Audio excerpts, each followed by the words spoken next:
Good morning and welcome to Today in LA. I'm Mike Amos, hoping that you're doing well today on a Tuesday. Already moving along. Gosh, it seemed like it was yesterday it was Christmas, and now it's the 15th day of January, and we're moving right along. And of course, Steve's in the house running everything this morning, and a good hot cup of coffee on a cold morning. 39 degrees out there outside right now. The temperature should get a little bit better as the day goes on. But next week, starting around Monday, we could be seeing temperatures maybe as low as the teens. I think I've seen already a 19-degree temperature possibly on Monday. So it's cold outside, but man, it's going to get colder as the days go on, as we head through the rest of January. Of course, a lot going on in sports and other activities. Of course, there's still debating over who's right and who's wrong when about the Charles Simpson High School basketball star Maury Davenport. Hopefully, all of this will be cleared. Good morning. You're on Today in LA. How you doing? Hey, morning. Of course, Amari Davenport, Mike, scored 27 points and blocked 9 shots the other day, and I watched the playback here on Troy Cable. What a dominant player she is. Now, does she still have to are they going to go to court with this, or what's going to happen? Do you know? Yeah, it's supposed to happen on, I think, the 22nd. It's supposed to be determined whether she can play throughout the rest of the season. So I guess she'll be able to play in all the games up until then. So what we're looking at final decision on the 22nd. What we're looking at now is just temporary right now. Is that right? Yeah, I mean, I think the Alabama High School Athletic Association is fighting it, and they'll see if they can, I guess, determine that she'll be able to play, throughout the rest of the season, and then of course the playoffs are the most important thing. I hope that this is not. I mean, you're pretty much. Let's just say that the overwhelming favorites to win 5A is Charles Henderson as she plays. Hope egos don't get involved in this at the state level. They came down hard on her, and now they're having to back away a little bit. And I'm sure it's going to come down to a little ego battle as far as the state's concerned, don't you think? Well, I mean, the Alabama High School Athletic Association is taking a beat nationally and publicly and statewide from all this going on in the first place. Saying. Their feelings have been hurt. You know what I mean? It would seem like that they would want to just let this die down. Of course, Steve Savarese is actually going into the Alabama Sports Hall of Fame this year as well. So I'm sure he never thought in his wildest dreams that Charles Henderson and their supporters and everybody involved would fight this as much as they have, but people just never let up, and getting national response was the key, and hopefully they'll let her play. I mean, I hope $857 playing for Team USA wouldn't affect her being able to play. And to me, if I'm the Alabama High School Athletic Association, I'm tickled pink that we have a high school kid that had been selected to play in that. It was the first represent the state of Alabama. Female athlete ever in high school to play for Team USA in basketball out of Alabama. So it was a great honor. No question about it. So I don't know. We'll see what happens. Of course, I would imagine her supporters, which are many, will continue to fight, regardless if they don't allow her to play or they do allow her to play. But I would imagine there's going to be a huge contingent at the BJCC in Birmingham when they play in the Final Four, cheering her on if she's able to play. Yeah, that's right. Well, there was a crowd at Charles Henderson, and I tell you what, whoever redid that or renovated the Betty Wagner Gymnasium there at Charles Henderson did a fabulous job. That's a beautiful place now, I'm telling you. A great place to play basketball, and the game was televised, and of course right here on Troy Cable Vision, and I thought the crowd was I'll just tell you how big the crowd was. The fire marshal had to come in and shut the doors and not let anybody else in. That's how packed the crowd was for the game between Charles Henderson and Carroll Ozark. A game I guess that's easy for the fire marshal. Always got to walk across the street. That's right. And then, of course, Charles Henderson walloped Carroll of Ozark 76-17 in a runaway. And, of course, that's where it's been all year for Charles Henderson. Very rarely have they been contested at all. And now, this was without Amari. Now, with her back now, I don't see how anybody can come close to beating this Charles Henderson team. Because I saw their record. Got her and some other good players to go with her, I saw their record. Their record was 14-6. I know they had to forfeit 4 games when she played, but then I guess they've lost 2 other games. So I don't know who they lost to. Maybe I don't know if they lost anybody in state yet or not. I don't know. I haven't read that. I thought they were all. The Soller kid, the girls, she's already signed with I think Air Force, which is I've never known the Air Force being a basketball power, but that's where she's going. Maybe she wants to start a military career. I don't know. And then of course Coach Jones's daughter is a great player as well. There's a lot of great players on that team. No question about it. And Soller, like you said, the young lady's going to Air Force, and I wish some of these kids could have stuck around and played at Troy, but I guess Coach Rigby, had been able to convince them to play here. Of course, Coach Jones's daughter, I think, is what, sophomore? I think she's a junior this year. Sophomore, is she finally a junior? Gosh, yeah, maybe she's finally a junior. Yeah, no question about it. Of course, recruiting wars are starting back, and big news for Troy football yesterday. They hired their offense coordinator and their defense coordinator. Who they hire, Mike? Interesting hire for offense coordinator. They hired a 30-year-old offensive line coach from BYU, coached at Brigham Young, and the year before he coached, or the 2 years before he coached at University of Texas San Antonio. They hired a guy that was an All-American in Auburn, was on the Auburn 2010 National Championship team as their center, and played at Hoover High School. His name's Ryan Pugh. He's 30 years old. Oh, boy. And he'll be the new offense coordinator at Troy. Wait a minute. Ryan Pugh, are we talking about the kid from BYU or Ryan Pugh?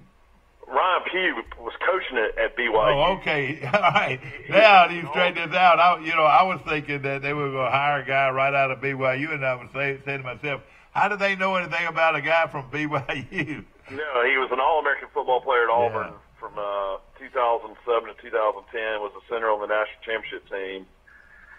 Chip Lindsey, apparently, when he went to Spain Park, he was his offensive line coach. Okay. Apparently, his dad coached with him at Lancaster High School. Now we know Pugh, the rest of the story. I love to hear that. Apparently, Pugh, was at Hoover, playing in high school for Russ Probst, and then, maintained a relationship with Chip Lindsey. His resume is impressive. He's been in a lot of places as a GA. He's been at LSU, Virginia Tech, several other schools.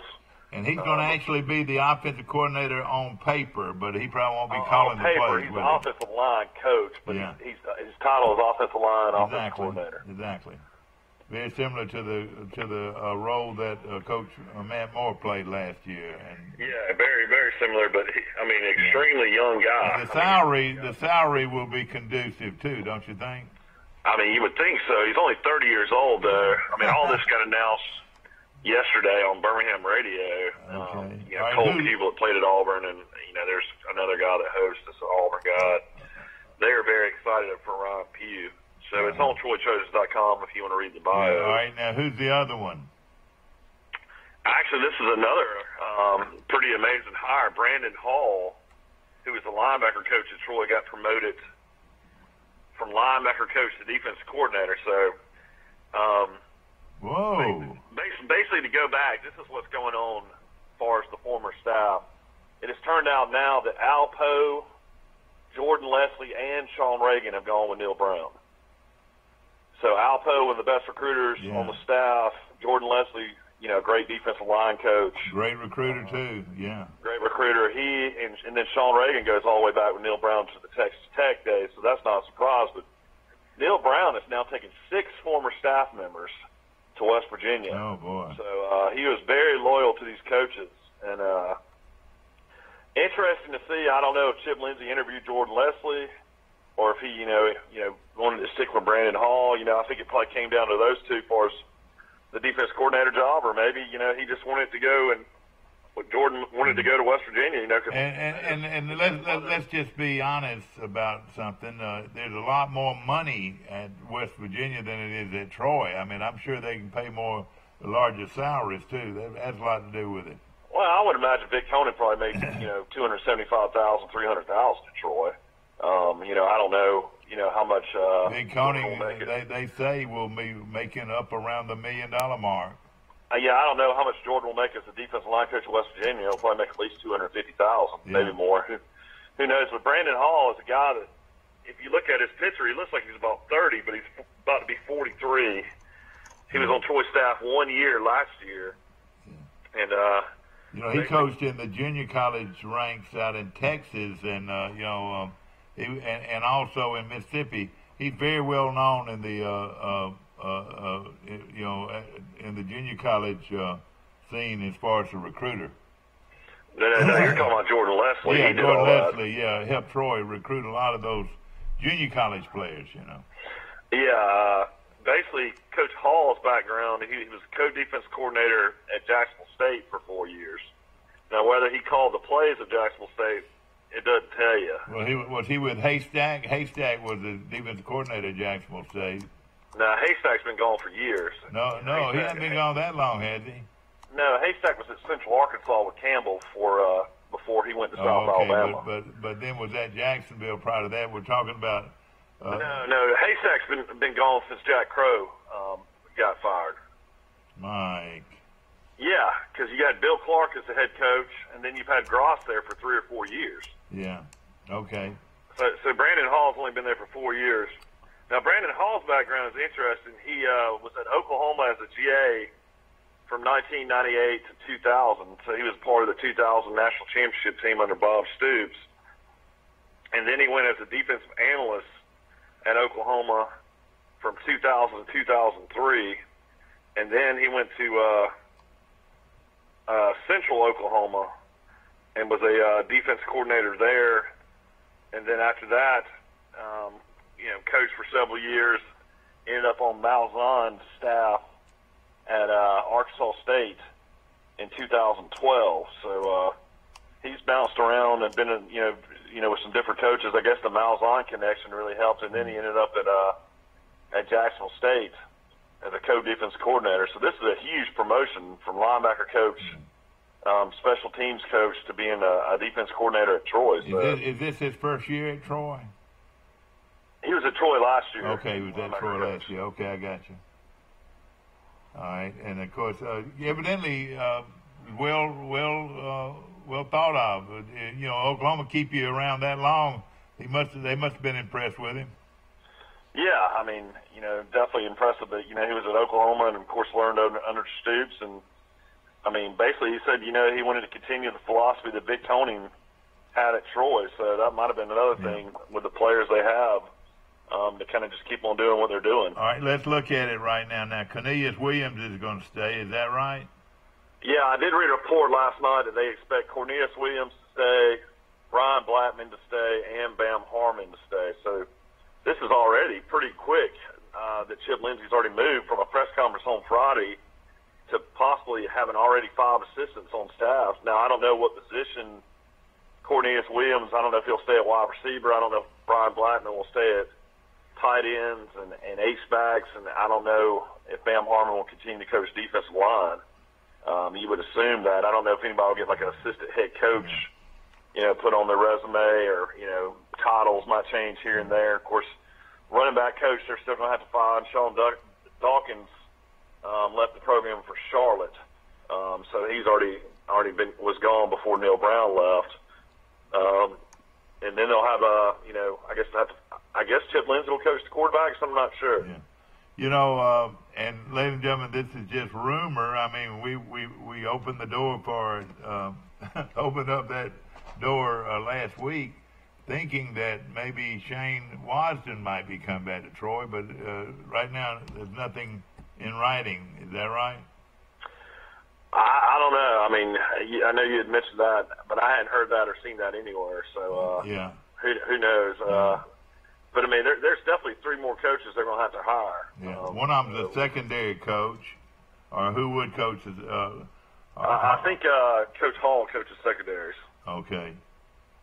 The new defense coordinator. Yeah. How old is Brandon Hall, Mike?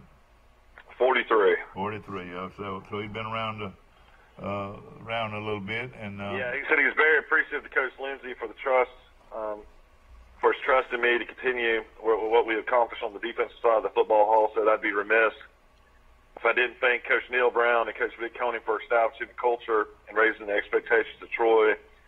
I'm humbled and thrilled to have the opportunity to work every day to ensure we continue our strong defensive tradition at Troy. Well, that's great. That's great. And so he's. I mean, this is a huge hire. I mean, basically a promotion. I mean, he was already on staff. Oh yeah.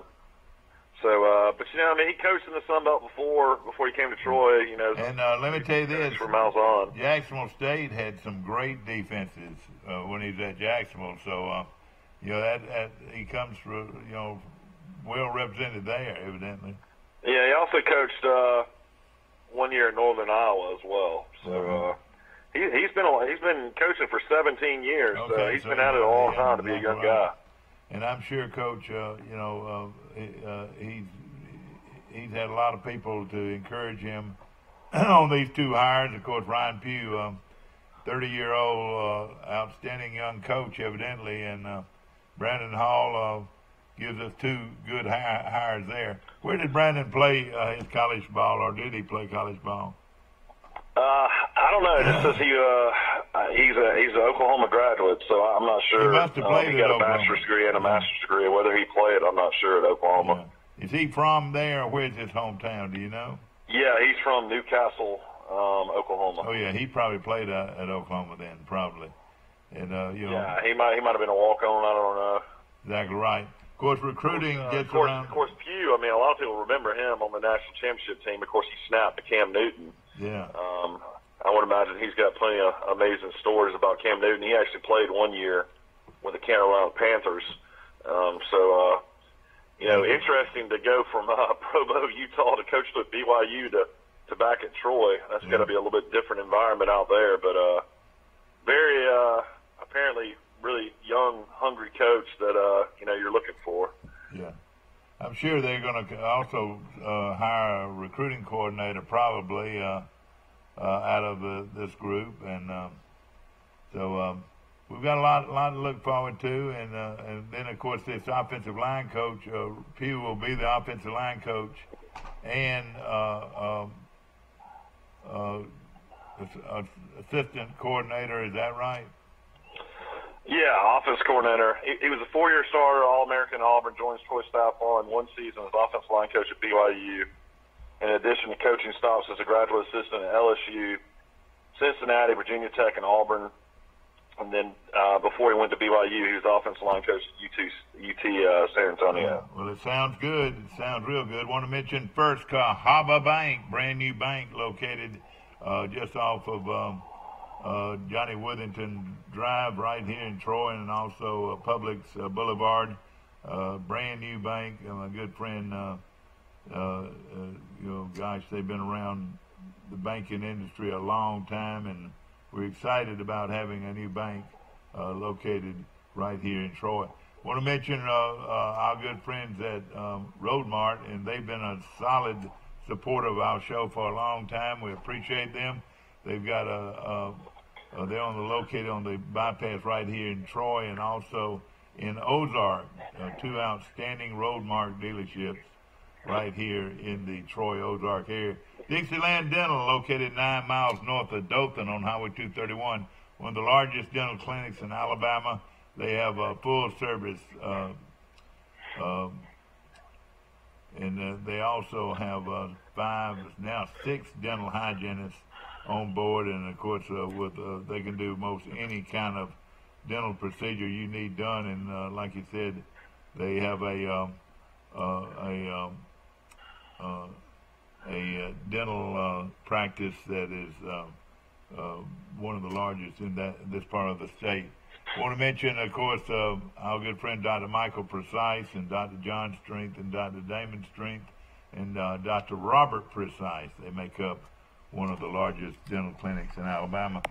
Back to Mike Amos from Birmingham.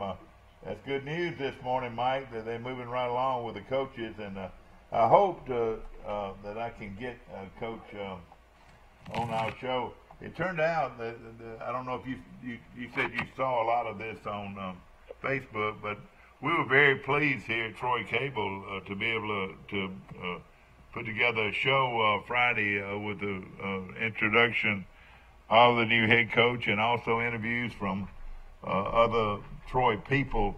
It just looks like we just have, like the Dothan Eagles said, hit a home run. It looks like to me. Yeah, I heard Coach Lindsey on the radio up here in Birmingham yesterday on the three-man front. He did a really good job. I thought it was really interesting. They had asked if he had talked to Neil Brown since he had taken the job, and he said him and Neil Brown talk every night at about midnight. He said, really? Because Neil Brown's trying to wind down his day, and I'm trying to wind down my day. But he said Neil Brown and him have been in touch several times, just talking about different things. And he also mentioned that him and Gus Malzahn have been in talks every day. So apparently the relationship there is still strong. So I think so. You're right. And a lot of politics get involved in what goes on at these bigger schools as far as Auburn and Alabama. And of course, a lot of people said that Lindsey was out the door and Malzahn was going to make a change, and Lindsey had said in several different interviews that he had planned on, staying at Auburn. That he wasn't going to lose his job. So I didn't think that. I felt the same way. I never heard that he was fired at Auburn. And let me tell you what, he was given a great opportunity to coach at Kansas with Les Miles. Now look at this, Les Miles. When you say he was one of the top 20 coaches out there, especially record-wise, and what he did at LSU, he could have gone out and got any offense coordinator in the country to come at that big salary, or could have gotten some of the brightest young offensive coaches in the country to come to Kansas, and he picked Chip Lindsey. Doesn't that tell you something? I think Chip Lindsey said in the interviews, he wanted to be able to do things his own way. So, I think that kind of tells you that Malzahn was, kind of involved in some of the play calling. So I think that's one thing he would have had at LSU not at LSU, but at Kansas, total control as far as the offense goes. And let me tell you, Chip Lindsey is just like Neil Brown. He wants to be in charge of everything as far as the offense goes, because he's an offensive man, considered one of the bright young offensive minds in college football, and I've heard that so many times already. And he wants to call the plays just like Neil Brown. Let me tell you this: Coach Moore was considered the offensive coordinator at Troy, or in charge of the running game. Well, hey, I'm sure he had a lot of input during the week, but on game day, I'm sure Coach Brown called all the plays. Yeah, it's just like when Kenny Edenfield was there. Kenny Edenfield actually called the plays for several years when Neil Brown left the first time. And a lot of people would be critical of Kenny Edenfield after games when he was coaching with Coach Brown. And I'd always try to let people know that Coach Brown called the plays. Coach Edenfield didn't call them. Oh, yeah. And I think that had a lot to do with Edenfield leaving and going to South Alabama, because he wanted to call his own plays. I'll tell you something else that had a lot to do with it. They hired his son to be an assistant coach, too. So that was impressive. I think he's a graduate assistant. He's not a full-time. He's a graduate assistant. Okay.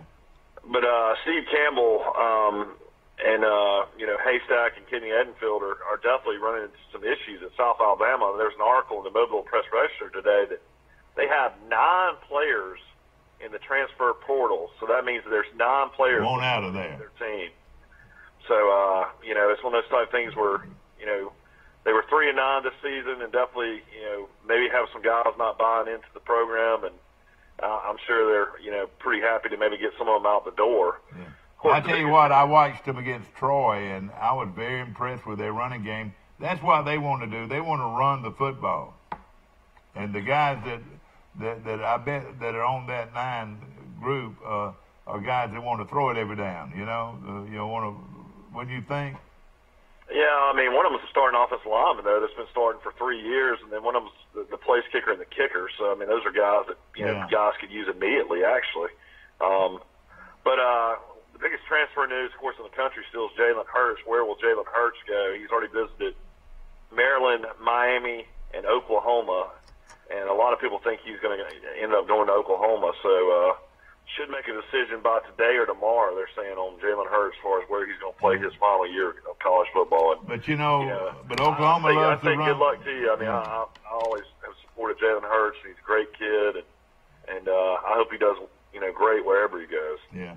I notice Auburn, they have a list of some of their recruiting needs the rest of the way. How many people can they hire? Right now they've got 16 signees.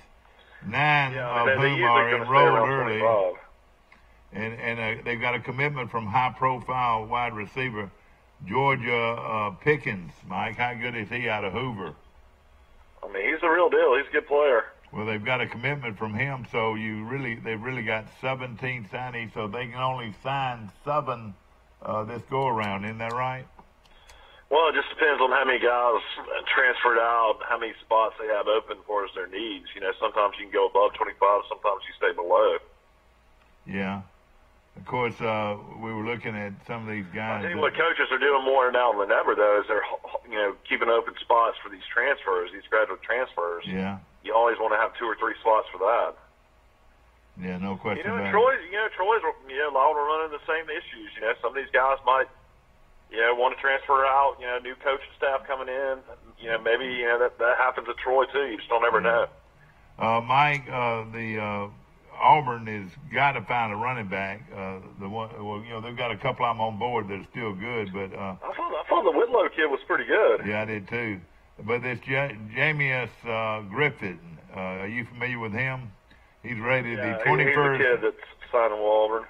21st ranked running back in the country. That's a lot of running backs in the country. 21st is pretty good, and he's a 4-star prospect. Malzahn really likes him, and of course he's from Rome, Georgia, native, and committed to North Carolina State, but now has turned his head toward Auburn. It looks like they're going to get him, and. Also, Jamar Bale is another one. Are you familiar with him? I don't know if I know that name. This is another running back along with Octavius Brothers. 3 of the outstanding running backs that are still out there. And I think Griffin has committed now to Auburn, so we'll have to wait to see what happens and what he's going to do. But, of course, huge news in football yesterday. Kyler Murray has decided that he wants to play football, so he will enter the NFL draft. A lot of people think now that he will definitely play football instead of baseball, so he's going to pass up $5 million with the Oakland A's. Oh, boy. And a lot of people think he's going to be a first-round pick. Oh, first-round picks, guaranteed money, is more than what they pay in Major League Baseball. So, what is it, $30 million? What's that's what Baker Mayfield got around that number. So I mean, so it's all about money, ladies and gentlemen. It's all about money. Now the chance of injury, of course, is so much greater in football compared to baseball. And it'd be a lot easier if, let's just say, if he signed a baseball contract, it'd be a lot easier for him to go from baseball to football, wouldn't you think? If he wasn't happy in baseball. You would think, but it did make a lot of sense. When you read the article, you're not guaranteed anything in baseball. You're going to start off at high, single A, and you might work up to double A, you might work up to triple A, but you might not be in the majors until 2 or 3 more years, maybe 4 years. Exactly. It's a situation in football. You're going to be on that roster right away. Yeah. Whether they decide, let you sit out the first year and kind of watch. Or, if they throw you out there, usually when you're a first-round pick. Yeah. Let's put you on hold a second, pick up this call here. Good morning. You're on Today in L.A. How you doing? Hey, Mike, it's Will Matthews. Will Matthews. I hear the highway behind you, brother. You going about 100 miles an hour from Dothan to Ozark? Just leaving Dothan. You lawyers don't have to worry about the highway patrol, do you? You already know them all, don't you? I've never gotten a ticket in my life, and Wait a minute. You better knock on wood, my friend. Never gotten one. Are you serious? Well, let's say this: you probably have gotten one, but you had it taken care of. Is that right? No, I have never gotten a speeding ticket in my life, or any kind of ticket. Isn't that amazing? So you have your criminal record is completely zero. Is that right? That's right. What's going on with you? Well, I hear y'all got a coach. Yeah, we're very proud of him. We think we've got a good one, and Chip Lindsey, considered one of the top offensive people in the country. And that's what Troy needs, is offensive coach. You're right. Hey, if you can't score points, people don't want to go watch you. They don't want to watch. Let me tell you this: those teams that and I don't care what anybody argues about, those 3 and 4 yards in a bit of dust, those days are over with. People want to see wide open football, don't they? Well, and you can't win if you don't score. I don't care how good your defense is. That's right. No question about it. There was no question that Alabama's defense wasn't quite as good as they were a few years back. And, you can't win with 1 or 2 guys. You got to have 6 or 7 real good guys up front. I think the game has completely changed, Mike. And defensively now, if you can't get to the quarterback, you can just forget it. Yeah, no question and I about think that's, if you've got a good offensive line and a good quarterback, you're going to have a good team. Yeah. Let me bring Mike Amos in here. I'm going to put you on hold. All right, we got both of you on hold now. Bang here and bang here. We got you and Mike, or do I have Will? Hello. Hello. All right, yeah, I got you. I'm gonna put you on hold and come back at you. I'm trying to bring Will in now. Okay, Will, are you on? Mike's on. Let's go try it one more time. Well, let's see. I'm hitting the wrong button, evidently. All right, right here. All right, Will and Mike, y'all both on now? I'm on. I am. All right, Will Matthews and Mike Amos are on the line with So, us. Will, what has Matt Kuchar done to change his career? He's now won twice in the last 6 weeks. You know what? He's one of my favorite players. I really like Matt Kuchar. Well, he's always been like a big money maker. He's never won any professional majors. He won a U.S. amateur. He won the Players. That's not a major, but I mean that's a big tournament. All those games, all those matches have been in California or out in Hawaii, have they? He changed his swing a couple of years ago, and it really looks awful. I mean, it's real flat, but it repeats, and he played like a champ Sunday.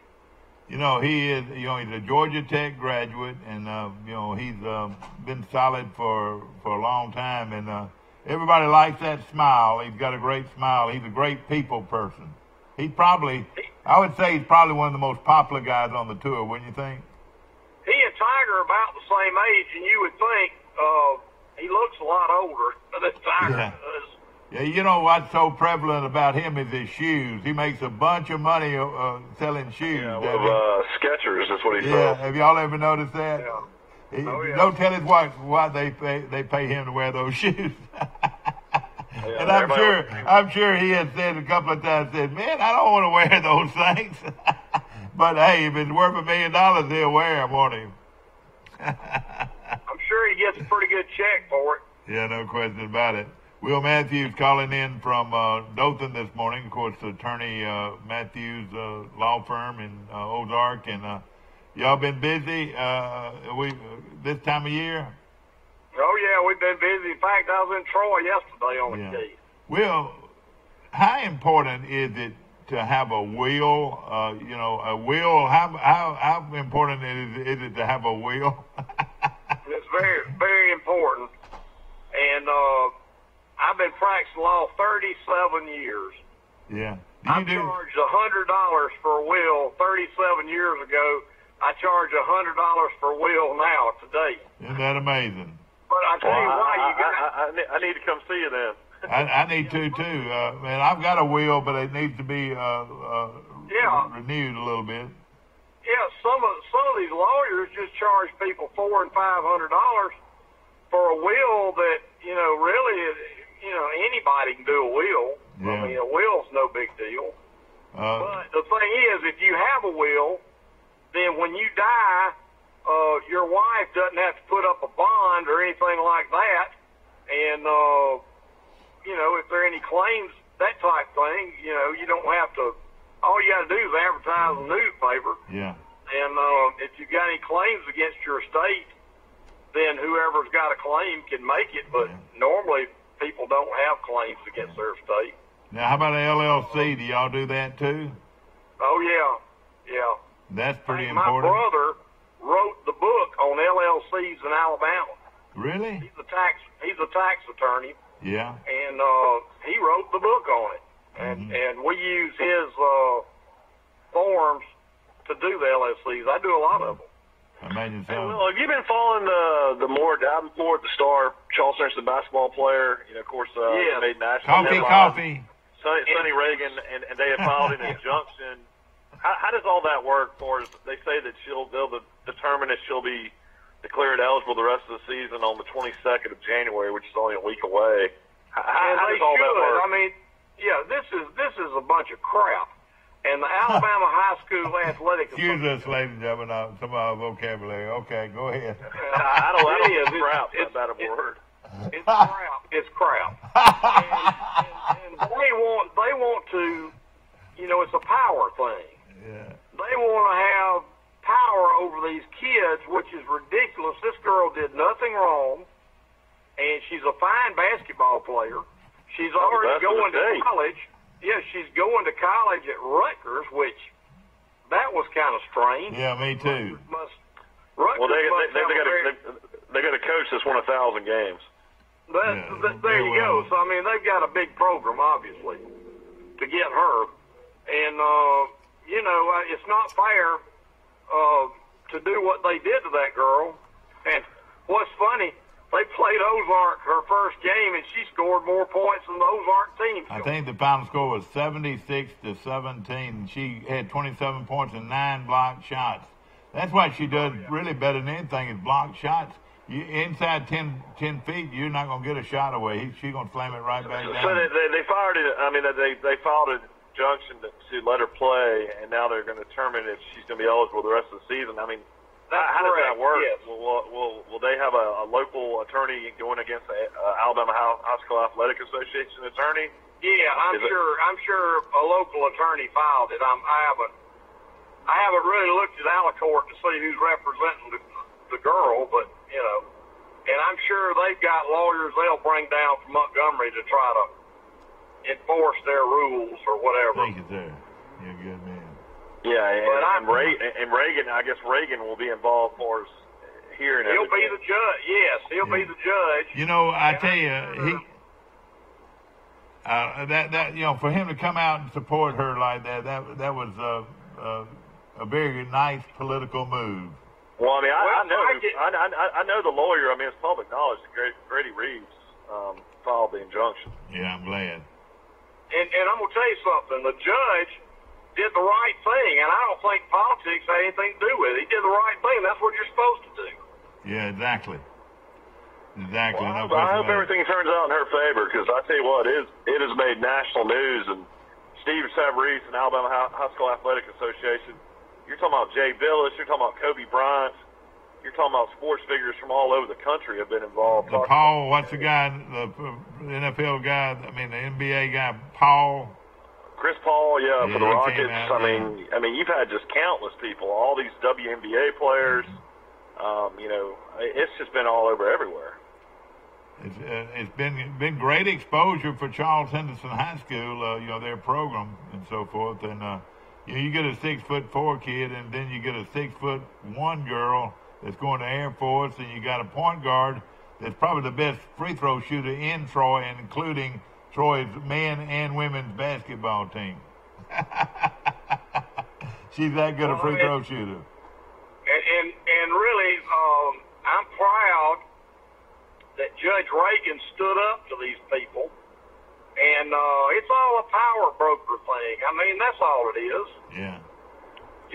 They're control freaks, and that's the way. They want to have their little kingdom, and it wasn't right what they did to this girl. No question about it. No question about it. Will Matthews is our guest, calling in from Dothan this morning, and of course heading toward his law offices in Ozark. So, Will, what do you think about Steve Sarkisian possibly being hired as Alabama offense coordinator? Well, I just don't understand that move, but But you know what? He must be really good because everybody wants him. I mean, hey, he's never without a job. Well, and I didn't think he did that great at Atlanta, but I guess Yeah.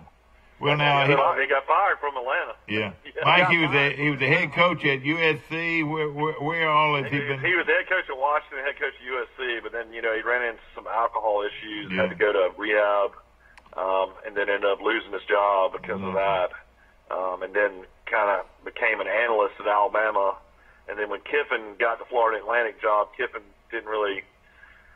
They didn't think he was all there as far as coaching Alabama and being involved with Florida Atlantic. So Sarkisian coached the national championship game against Clemson. Of course, Jalen Hearst runs it in for a touchdown, and then Alabama's defense couldn't stop him. But that's the only game he actually called plays as a coordinator at Alabama was that one game. Isn't that amazing? They scored over 30 points, so, I mean, it's not like they didn't score. Yeah.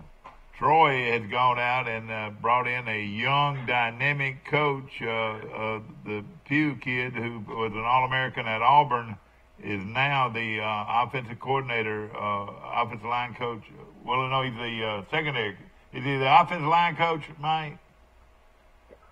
Offensive coordinator is Ryan Pugh. Yeah, Ryan Pugh, but he's also the offensive line coach. Is that right? Yeah, he was the center, the All-American center on the Auburn National Championship team in 2010. Exactly.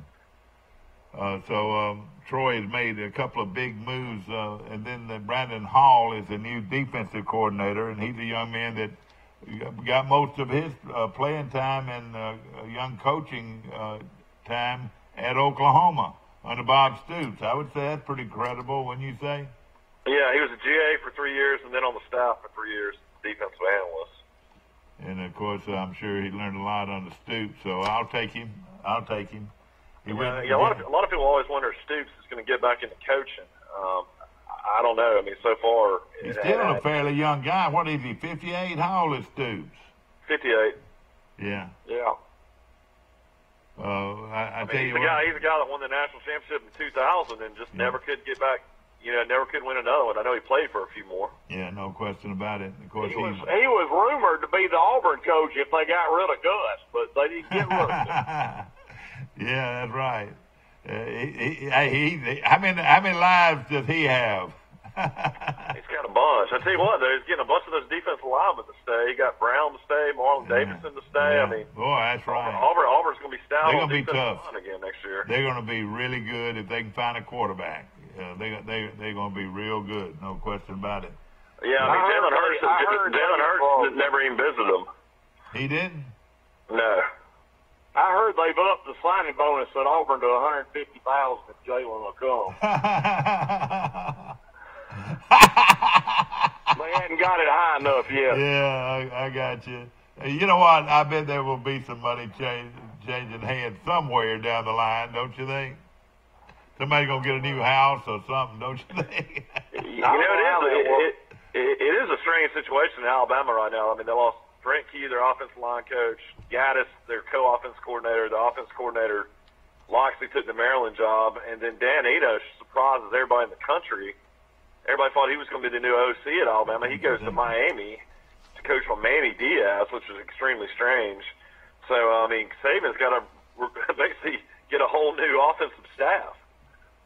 Yeah, exactly. A lot of people say that that Sarkisian recruited Tua really heavily when he was at USC, and Tua even mentioned in interviews he was going to go to USC at one time. So a lot of people think that Tua and his family have a really good relationship. It would have been a lot closer, wouldn't it, to Hawaii? Would it have been a lot closer to going to Southern Cal? I tell you what, all those Alabama fans went to that national championship game and spent $10,000 to $15,000. I wonder if they can write all that off on their taxes. Bless their hearts. Yeah, there's some sick people that went out there. I'm so glad I didn't go out there. Yeah. When you think we haven't talked to I reckon we need to go ahead and get Jim Jackson on the show. He's one of the few that I know that were out there from here. I had several friends that went out there that I knew that went out there, but I haven't been able to talk to them since they got back. Yeah. Yeah. I was looking at some information that just brought down from the top and looked at the top players in the state, and a lot of people think Bo Nix, the Princeton Valley high school quarterback, who he's already on campus. Isn't that right, Mike? He's already at Auburn. Yeah, Mr. Football goes down today. It's between Bo Nix and Tumbabaloa. So basically, the Thompson quarterback and the Princeton Valley quarterback will go for state Mr. Football today.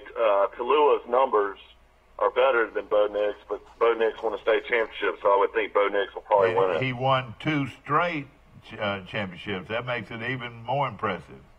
Yeah, Princeton Valley and Thompson are only about 30 miles apart. Yeah, exactly right. Of course, the running back out of Wetumpka, Taquan Rawls, and Rodell Williams out of Hueytown were the top 3 running backs in 6A. The top running back in 7A, Mike, surprised me a little bit. Let me see here. Is the Murray kid, the Terrian Murray out of Lee of Montgomery. Has he committed to anybody yet, Mike? I don't think so. Lee had a really good team. They sure did. And George Pickens from Hoover, he's the wide receiver that Auburn looks like is going to get. And then big physical guy. Then Tallulah out of Alabaster. Mike was the running back from Ozark ranked anything? No, but I tell you what, he was first. Committed to Troy. I don't know what happened. He's not one of the commitments now, so I don't know what happened. I'll tell you what, he's going to junior college. Oh, is he? Yeah, okay. Yeah. But I tell you what, he was first team All-State, Will. In 6A, he was the first team All-State running back. He's a good player. I mean, his academics must not be that good. They got a guy named C.J. Yarborough out of East Limestone. Is one of the top 5A backs. Javante Leatherwood out of Central of Tuscaloosa, and Zach Boyd out of Russellville, which I think is a very good program. Where is he going? Do you know? Zay Boyd? I hadn't heard. Will, who's going to win the Super Bowl? I got 2 ideas, and I think, you think about this. Do you go with the veteran quarterbacks or do you go with the young, mobile athletes? And I'm going to tell you something. I just can't see if it's Brady and Breeze. I can imagine how much the tickets are going to cost in Atlanta. There's no telling. Oh yeah. I mean, it'll be. I think the Rams are probably a year away. And the game they lost to New Orleans early in the year, that was the difference in them having home field, and that would have, that might have done it. I think the Saints are just barely eking by. They're not that impressive, but they got Drew Brees, and then the Patriots. You don't think they're worth a flip, and they just blow San Diego or not San Diego, L.A. Chargers off the map. I mean, that's just unheard of. Phillip Rivers has been in the league for almost 18, 19 years, but he's just never won a big game. Well, and I hate it for him, but, he threw for over 300 yards in that game Sunday, and, nobody... Yeah, they were down 35-7. Yeah. It was mop up. It was over. Yeah, that game was over at the half. Well, I'll say this. Brady's the greatest quarterback to ever live. He's got the stats to prove it. Who would you think? I mean, when you nobody say even close anymore. when you say that he's the best quarterback to ever live, he's got 5 Super Bowls. That's pretty good. and he surpassed Montana. Oh yeah, Montana was a great one. And of course, I mean, Peyton Manning won 2. Breeze has only won 1, but his numbers are some of the greatest of all time. Yeah, United. Breeze has never had a defense until this year. Breeze, boy, it's been a lot of great. It's been a lot of great ones. Brett Favre was a great one. I thought, and of course everybody talks about Montana. Of course, Brady on top there, and of course, I was pretty amazing. Both Manning brothers won 2 Super Bowls. Yeah. Eli won 2 and Peyton won 2. And I was real high on. You would never consider Eli a great, unbelievable quarterback, in my opinion. I'm the same way. Peyton was a lot better than Eli, don't you think? No doubt. But Eli won 2 world championships too, though. That's saying a lot right there. But he had great defenses. Exactly right. Ladies and gentlemen, we're going to take a short break. It's brought to you by First Citizens Bank of Luverne, one of the outstanding local banks in Alabama. We'll be right back. Tori Dunn from Dixie Trails. You get your truck washed here? I sure do. Millie Johnson. I know you're not burning them cow trucks over here. I do. They're like me when I leave. Loretta, what are you doing? Getting my car detailed. At Trojan Detail, we do it all. When you are handed the key to a new Bill Jackson Chevrolet Buick or GMC, rev up your imagination. Think of all the places you can go in some of the most stylish, best quality cars available on the market today. Feel confident driving vehicles with superb dependability and safety ratings. And smile. You saved a ton of money because you bought at Bill Jackson. Let the only thing holding you back be the end of the road. A Bill Jackson Chevrolet Buick GMC vehicle will not only change your life, it saves you money like nowhere else. At Cost Plus 10%, we offer your favorite brands at the best price. At Piggly Wiggly, we keep it simple. We price our products at cost, then add 10% at checkout. We carry all your favorite name brand foods, and we accept manufacturer coupons. Find us on Facebook and see our weekly specials. Have you seen an increase in your insurance premiums or significant change in your insurance coverage? Let Sandbeck Insurance offer you a better plan to suit your business or personal needs. Sandbeck Insurance offers many lines of insurance, whether it's home, farm, or auto insurance, work comp, business, or health and life policies. Sandbeck is here for you. Call or visit our Troy, Enterprise, or Andalusia office today. Sandbeck Insurance, where we take pride in taking care of your insurance needs. Yeah. Oh, yeah. Back to our show, brought to you by delicious Hill and Brooks coffee. So, ladies and gentlemen, on this show, this is a product that we really like, Hill and Brooks. It's the coffee that made Steve Camp famous. Is that right, Steve? Steve, when is the last day of hunting season? All right, now, deer season is February 10th. When is cow season? When can you go out and kill cows? Every day? Okay. I'm being very facetious, ladies and gentlemen, but a guy asked me the other day, he leased his property from us, the deer hunting, and he said, Mr. Amos, do you do a lot of hunting? I said, no, I don't, but if they hunted cows, I would go every day. How about you, Will? I don't hunt. Do you still eat a lot of beef, Will? Oh, yeah, but I don't hunt. Yeah. Will, you at one time weighed over 300 pounds. Is that right? No, I was about 285. 285, 6'4", 285? I'm 6'3", yeah. Yeah, could you hit a golf ball a long ways? Oh, God, yeah. One of my good buddies, Will, is Max Matthews from Andalusia. Do you know Max? Of course, yeah, and his son, Ralph, both of them very good golfers, Yeah. and Max is in his 70s, Exactly. and he still shoots par golf. He's 76 years old. I want to know. You know what? He's close to 80. He's close to 80, and he is still playing great golf. Yeah, Ralph played at Florida State, and he was a good golfer. You know, I asked Max the other day. Max and I are good friends. He's a big Troy supporter. He sits behind me at football games, and I sit with him a lot at basketball games. He and Clayton Bryant come over a lot. And, of course, he was a great one out of Strawn, Alabama, back years ago. But Max, I asked Max the other day who was the best golfer in Andalusia, and he didn't say anything, but I said, would it be your son? He said, probably. Well, Ralph and I had a match in Enterprise one time, and they used to have an invitational. Yeah. Oh, and it's been 25, 30 years ago. I mean, it was a long time ago. And he beat me by one stroke, and third place was like 10 shots back. So it was like a head-to-head deal. And he made a putt on number 9 at Enterprise. If you've ever played Enterprise, it's a huge green. Yeah. Par 5. And he hit the green in 2, and the pin was on the top of the green, and he was on the front edge of the green, and he putted it in from about 90 feet. Oh, gosh.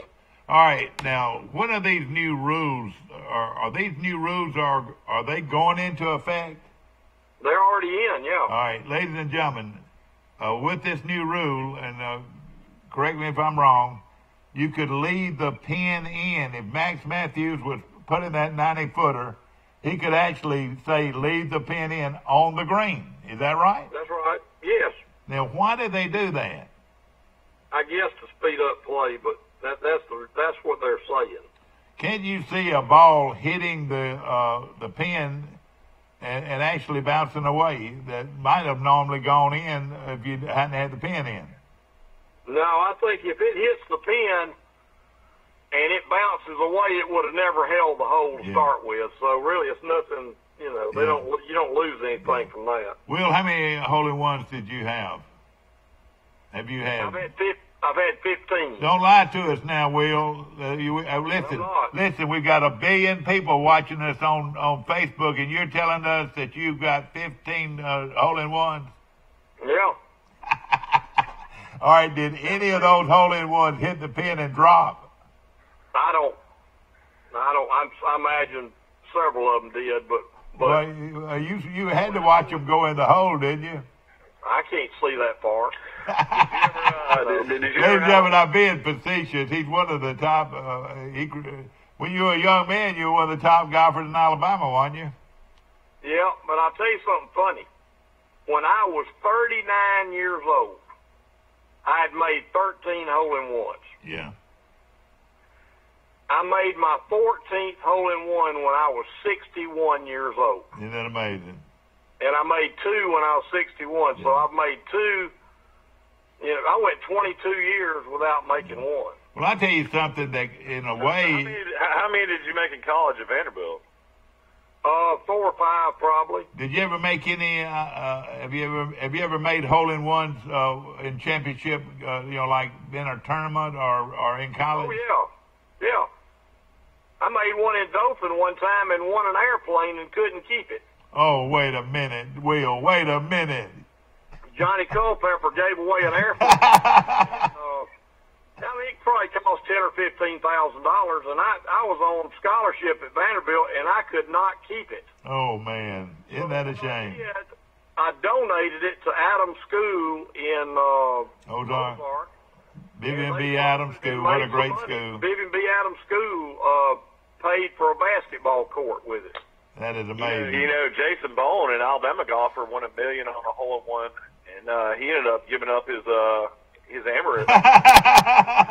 He became a pro after that, didn't he? Yeah, he became a pro, yeah. Yeah. And I don't blame him. I don't blame him. All right. Well, all right, now let's listen to this. And he ended up having a really good career, made a lot of money. Will, let's hear this. How about a double eagle? Have you ever had a double eagle?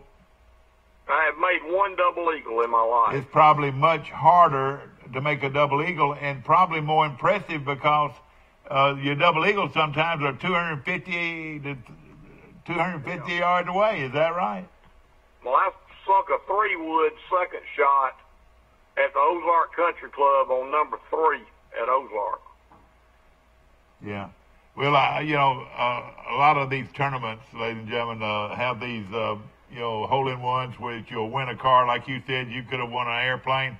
Well, in Troy one time, this is a true fact, the Chevrolet dealership put up a car on number 8, the old number. This was the old number 8 before they changed it around. And a friend of mine hit a ball that went about 50 yards wide of the green. It hit a mimosa tree and rolled in the hole for a hole-in-one, and he won the car. And guess what? The owner of the Chevrolet dealership forgot to buy insurance on the car. Oh, my goodness.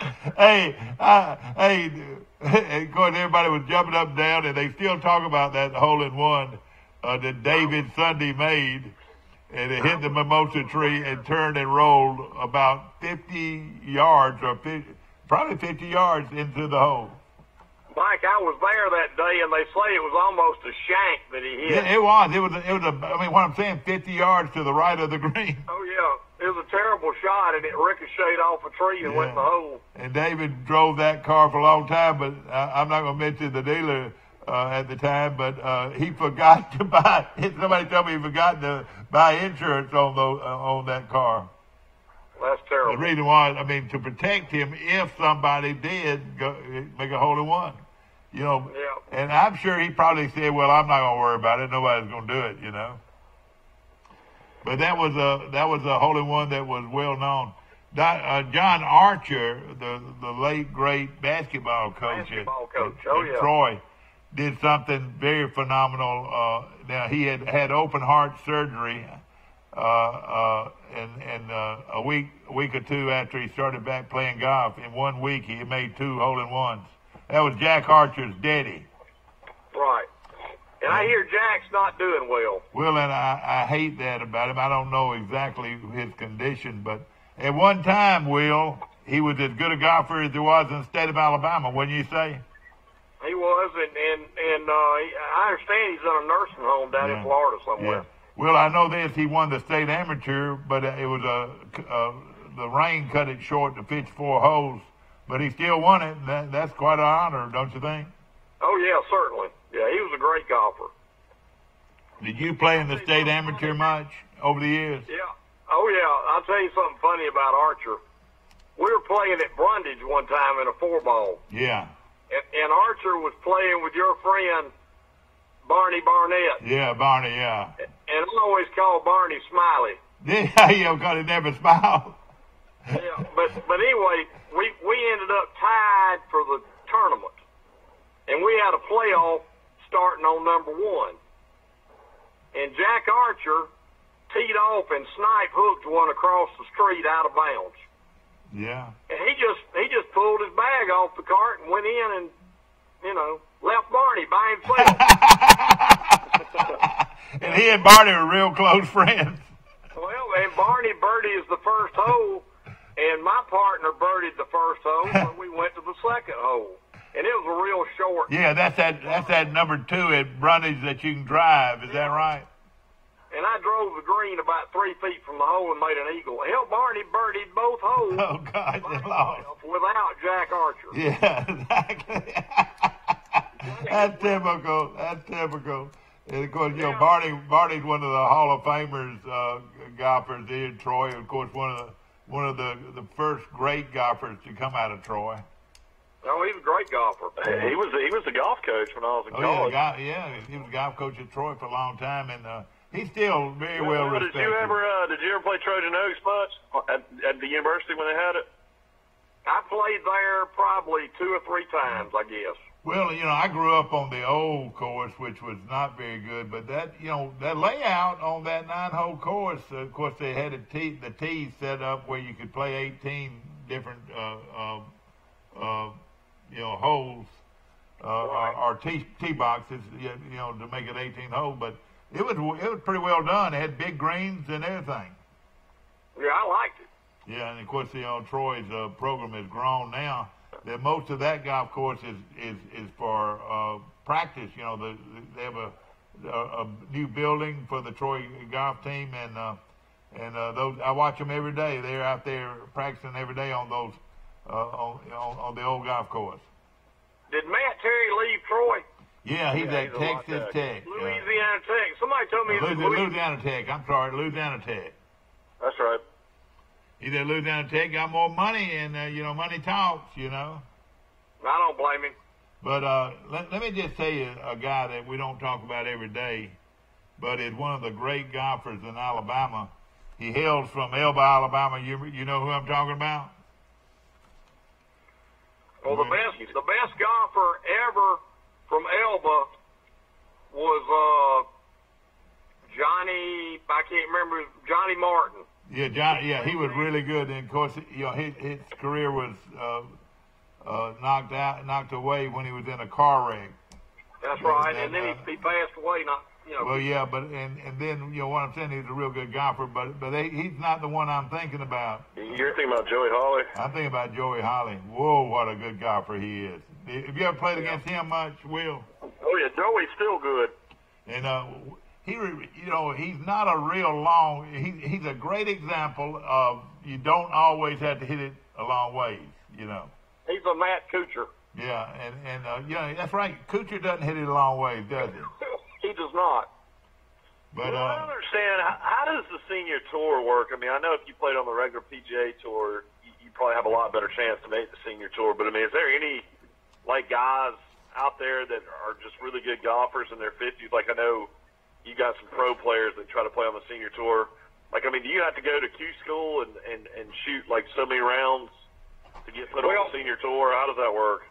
Well, let me explain how it works. There is a avenue where you can qualify, but it's very hard. There are only maybe one or two spots, and they'll have 200 guys trying to get one of those two spots. If you've won on the PGA Tour, if you're a winner, and when you turn 50, then they pretty much will let you play to start with, and then if you keep your card, then you're on. You get to stay. Yeah. My daughter lives in Gulfport. And she is one beautiful girl, too, man. Yeah. Hey, thank goodness she looks like a mama, man. Yeah, she's 6'2". Is she really? Yeah. Boy, she is a beautiful girl. She wears platform heels, and she's 6'2". But anyway, I was down there a couple of years ago, and I went to the senior tournament. She got me tickets and that type thing. And I was staying at the casino, and I get on the elevator, and Scott Hoke is on the elevator. Yeah. And he played at Wake Forest when I played at Vandy. He's the one that missed the 2-footer, isn't he? He is. 3-footer. So the 3-footer. I walked on the elevator. His life would have been totally changed if he had made that 3-footer, wouldn't he? Oh, I know it. I think it was less than 3 feet, Mike. I want to say 2 feet. He had a longer putt coming back than he missed. And that was in the Masters, wasn't it? I got on the elevator with him. I said, Scott, do you remember me? He says, hell yeah, I remember you kicked my ass about 40 years ago. Oh, well. But anyway. Excuse that language, ladies and gentlemen. And he said, won't you come out and have breakfast with us before the round? I said, sure, I'll do it. So I went out there and I had breakfast with about 10 or 12 of them. Yeah. Well, you played with a lot of good ones, no question. I was in Opp the other day. Took a good friend of mine who lives across the street from me. His hometown was Opp, and we got in my truck and rode down there and really had a good time. And I was talking to some people in Opp, and I said, one of the best golfers in Alabama, Daddy owned that drugstore in Opp, and it was Clemens Drugstore. And the guy I'm thinking about is Craig Clemens out of Opp, was an excellent amateur golfer, played at Auburn. Oh, yeah. Well, to answer Mike's question, I asked Scott, I said, well, how you like the senior tour? He said, it's a joke. I said, what do you mean? He said, well, the tournament lasts Friday, Saturday, and Sunday. They have 2 pro-ams on Wednesday and Thursday. The first pro-am, he gets $15,000 to play in it. I did not know that they got paid. The second pro-am, he gets $25,000. So that's $40,000 he makes for you. Just to show up, is that right? And last place in the tournament pays $20,000. So you're guaranteed $60,000. Now you know the rest of the story, why they play. Is that right? Oh, and that's how they get, these old players, and they pay them so much money. I mean, and then if they win, they get like $250,000 if they win. Well, probably the I most mean, my sister, used to run the Bruno event team, and they put on the Bruno's Memorial Classic. So I used to go to all the parties and be in all the VIP tents, and I'd be hanging out with Curtis Strange and Chichi Rodriguez. I mean, all the Lee Trevino. I mean, all those golfers would be at the party. Well, they're two most popular guys, and they both played at the University of Texas. Fred Couples. No, not Couples. Kite and Crenshaw. Kite and Crenshaw. Those are the two that have made it because they always play, and I think it gave the early years a lot of credibility for those two guys to play because they were two of the most popular golfers in golf. Wouldn't you say? I think Kite's daughter went to Alabama. Yeah, well, Kite's daughter is good friends with my sister. She was a gymnast and worked for the Bruno event team. And she lives in Birmingham. Is that right, Mike? Yeah, she lives right up the street. They say Tom Kite is a great guy. They say he's just a super person, and of course, Steele played in all those tournaments, and now I know now why. Oh yeah. I just remember like a few years ago at the Brunos. Well, it might have been several years ago, but Sammy Rachel's won it, and I remember Dad telling me that Sammy Rachel's used to play in Troy. Oh yeah, playing these 4 balls. Hey, McCall and Supple and Rachel. You remember those guys? You played against McCall and Supple a few times. I know you and your daddy. Yeah, his wife Pia. Her name's Pia. P-I-A. Oh really?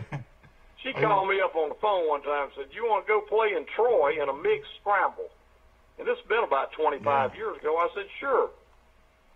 We went up there, and the ladies' tees at Troy are so far up, it's unbelievable. Yeah, that's right. And you know what? And men are teeing off those tees now. Did you know that? She hit a ball on one of those par 5s. It's now on the front side. It used to be the back side.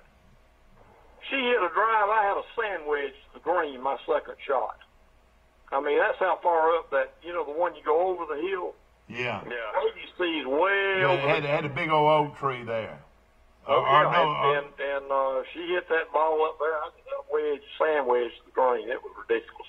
No, I tell you what that was. You're right. That was on 17 or 18 or 16. It was 15. 15 coming up the hill. You're right. Yeah, going over the hill. I had to hit over a hill. And she said, "Judge, you don't even need to hit on this one." I said, "What do you mean?" She said, "Oh, my tee is 200 yards up there." I said, "Okay." Exactly. You're right. It's at the top of the hill. But now, a lot of guys and a lot of my friends of mine are starting to use the over 65 tees now. Well, that's good. Are you going to ever do that, Will? Are you going to ever do that?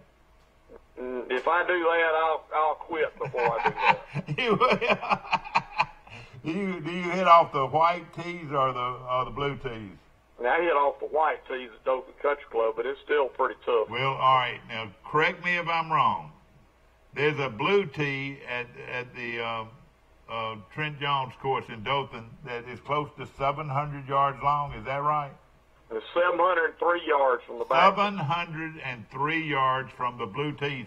Do many people play that? No. That's the longest par 5 I've ever. Yeah. Well, Olympia Spa used to have the longest. They had a 600-yard hole, didn't they? They did. So when they played the Future Masters, what those kids hit off of? The white tees? No, they hit as far back as they could put on every tee. Yeah. Will, give us your opinion of the top. What are the ages in the Future Masters? How old are they? Well, it goes from 0 to 18. Yeah. Will, where do you rank? Probably the top 5 golf courses from Montgomery on down. You mean in South Alabama? Yeah, in South Alabama. How would you rate the 5 probably the best golf courses, including or excluding the Trent Jones? Well, you mean if you go over to Mobile? Yeah, Mobile. Yeah, Mobile Country Club's very good. The course that Jerry Pate did over in Bruton's very good. Yeah, Dr. Joe Frank Terrell is one of the guys behind that. Do you remember him as a golfer? Oh yeah, he's great. He was an emergency room doctor with Ben Dowdy, and all they did was play golf during the day. And, and they founded that country club there in Bruton, and they claim, like you said, one of the top courses around. It's very good, and Dothan Country Club is spectacular. Really good. It's a beautiful course. You're exactly right. Yeah. How much? Of course, it's pretty expensive to join. That you can't just pay green fees at that course. Is that right? No, it's private. All right. Now, if you have a reciprocal agreement with your club and Dothan Club, can you play there and just pay green fees, or what do you do? Yeah. They've got a reciprocal with Montgomery Country Club in Pensacola. They used to have one with Troy with the restaurant. I don't know if golf was included, but the restaurant, which is a very good restaurant. Yeah. Of course, Enterprise has the Enterprise Country Club, but Tartan Pine, it closed for a while. Is it back open? No, it's grown up. Why? Why did they let that happen? I don't know. Didn't you think that was a pretty good golf course? I know it had a couple of holes that were sort of strange, but other than that, it had one real good 9 and then one kind of not so good 9. Somebody said Fort Rucker's got good courses. Fort Rucker's very good. Yeah, I played on those courses. But let me ask you this: back to Tartan Pine, what happens to the people that built these $500,000 houses there? On the golf course. $500,000 house on a closed golf course. I know that's just terrible. I hate that. Ozark is open there. It's back up now, hasn't they? Oh, yeah, Ozarks is open. And I've always thought that was a pretty good golf course. It's a very good golf course. And very well designed and so forth. Now, south of Montgomery, you got the golf course there. At one time was one of the best golf courses around, wasn't it? It's horrible now. I know, but that was, what was the name of that? Hills. What now? Rolling Hills. I don't know Rolling Hills. now. But now, the designer was the great one, the won 11 straight tournaments. What's his name? Byron Nelson. Byron Nelson designed that golf course. He designed one hole on it. Oh, is that right? Well, they claim that he designed that course, No, he designed one hole, and just so they could say they put his name on it. Well, let me tell you who sort of owned that golf course and did so well, especially in college, was Colin McCrary. And he owned that golf course. He played that course as well as anybody. It was a tough golf course back in the day. Yeah, exactly. And of course, so we're talking golf today on our show, ladies and gentlemen, brought to you by Huddle House. Wonderful breakfast. Mike, there was a course I owned in Montgomery that doesn't even exist anymore. I know exactly where you're talking. Woodley Country Club. I remember Woodley very well. A good friend of mine, John Jordan. Do you remember John? I do not. John Jordan was raised on that golf course, and like you said, Woodland, that course was right up from the old Montgomery shopping mall there. That's right. And you remember a guy named Ed Brown that worked? Oh, yeah, I remember Ed Brown well. But now he played out of Bonnycrest, though, didn't he? He was out of Bonny, and he was a great golfer. He won a lot of tournaments. I'm sure he's dead now. Yeah, he did. And he was tall. He was a tall, lanky guy. I think he was a chain smoker. That's right. And he sure didn't look pretty, but he could sure play golf, I'll tell you. One year at Woodley, he and I tied. And they did a sudden death playoff off number 10, and he snap hooked one out of bounds on number 10, and he just reached over and shook my hand. Congratulations. All right, but, back then, Montgomery golf was so popular, and, of course, Bonnycrest was located out near the Air Force Base on Federal Drive, right down from the Coliseum. You remember that? I think Bonnycrest is still there. I think Colonial Acres, I think that's closed. Yeah. Well, let me just mention something about Bonnycrest. Mac McClendon. That's where he was Gardner played out of there. That's right. Those were two pro guys right there. Gardner and of course he played at Auburn and went on and played in the pros. And McClendon was a outstanding amateur golfer, one of the best maybe in the history of Alabama. When you say as an amateur. Yeah, he played at LSU. Yeah, I remember that. And now he is a multi-million-dollar stockbroker, very successful. Who, Mac McClendon? Yeah, Mac McClendon. Of course, I remember in Troy. I caddied. Troy had the Invitational. All the other places had one, and it came down to a playoff between Matt McClendon and your football coach from Ozark. Cratford. Yeah, and then Albert Elmore Jr. Those three were in a playoff, and of course McClendon won. McClendon won that tournament 2 or 3 times in a row. I think 3 times, because he owns the trophy now. Yeah. And of course Barney's done that a few times too at Troy. He was a great amateur golfer, and of course there've been several good ones that come through there, and of course Warren Hanchy and Dave O'Neill, those 2 great Troy golfers that played on Troy's golf team, the Troy University's golf team. And then Brundage, boy, what a great group of golfers they put out. You played against those guys, didn't you? Mike, I can't believe I remember this, but I remember this. When I was at Vandy my freshman year, we were playing in a college tournament down in Orlando, okay? And they used to have a 2-man team PGA, at Walt Disney World. So we went to the final round of that, okay? And the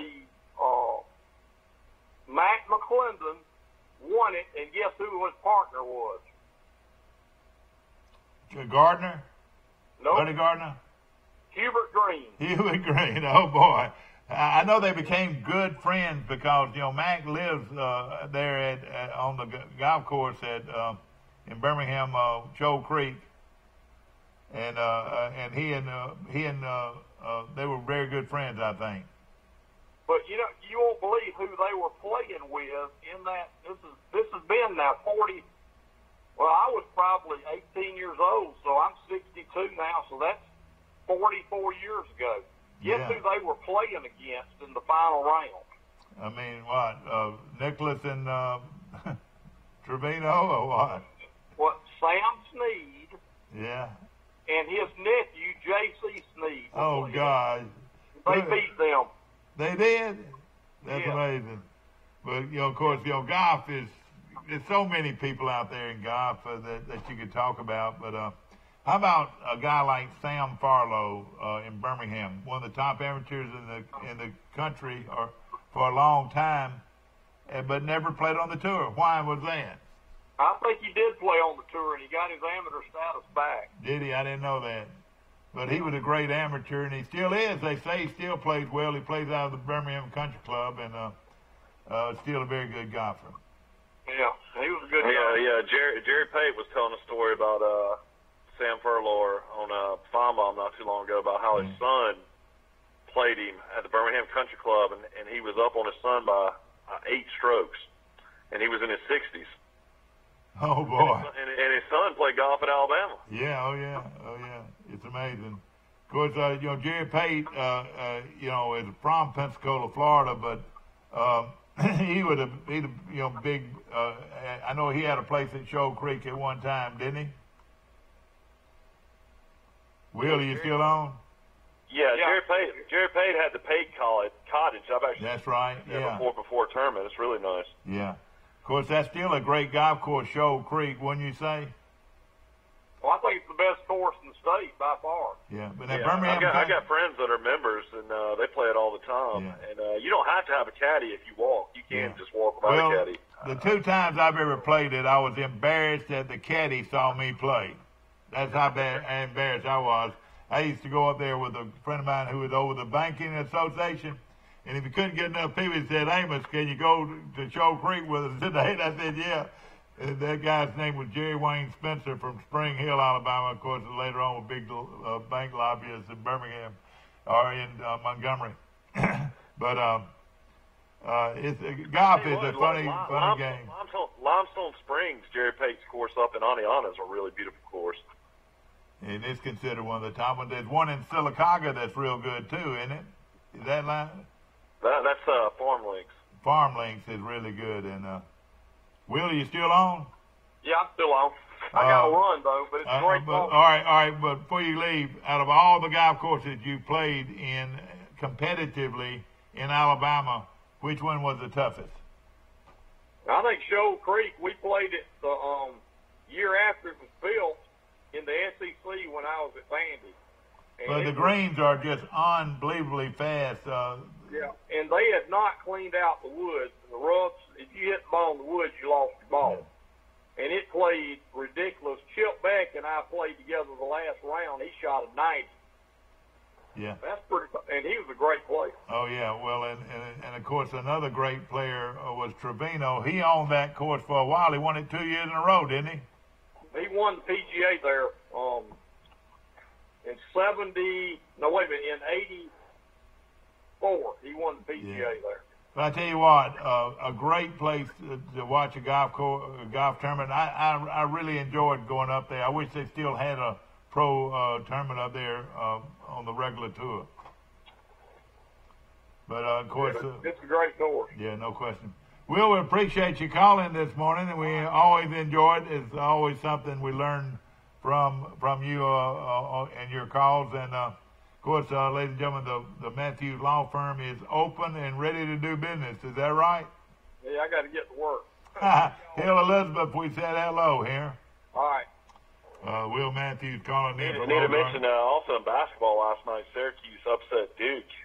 All right, that's good. So they won 95-91. Zion Williams, Duke's star player, had 35 points. But I tell you, Jim Boeheim and Krzyzewski both won over 1,000 games. So that was a big win for Syracuse last night. No question about it. And where was that tournament held? They won a tournament. It was just a regular where was that game? Where was that game Duke played? Was it in Syracuse or Duke? No, it was at Cameron up in Duke. Okay, I got you. Duke's campus. Well, that's something that doesn't have much is to beat them at Cameron, no question about it. The top 25 in basketball has Duke number 1. I don't know if they'll stay there or not because Michigan is number 2, undefeated with a 17-0 record. Tennessee is ranked number 3, followed by Virginia, Gonzaga, Michigan State, Kansas, Texas Tech, Virginia Tech, and Nevada. Can you believe that? Other teams from the SEC, Kentucky, 12-3, ranked 12th. Florida State's ranked 11th.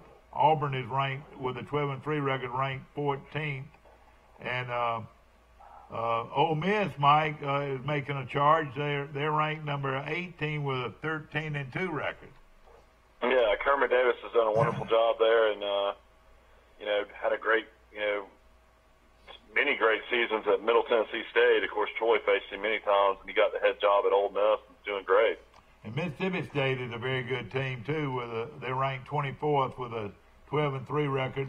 If you want to know a little bit about what's going on in I was going to tell you also some reserve future contracts have been signed in the NFL, and Jordan Chun has re-signed with Cowboys, so that's good news for Jordan Chun. That's he was on the practice squad last year, and then a guy that we hope will get better health-wise, Antonio Garcia, re-signed with the Indianapolis Colts. Well, that is great. That's 2 Troy guys that are still in the pros trying to make it. Well, and of course, what kind of money does a guy like that make? Does he make regular money, or does he? They make $130,000 for if they stay on the practice squad a year. Well, that's good. So he made $130,000. Then is that right? Yeah, that's definitely good. I guarantee I wouldn't pass it up. No, I don't think I would either. And I'm proud for him. And of course, he was a great player at Troy, and more power to him. And of course, Garcia is totally different from Chun. Garcia signed in the 3rd round with the Patriots, but he had blood clots in his lungs. He had health issues. That's right. And we hope that he can be back to full strength. That's one thing you will say about Neil Brown. And he had some of the greatest teams, well, the greatest teams ever in Division I, but didn't have a lot of NFL talent. Just had really good college players, and that's always kind of been a surprise to me.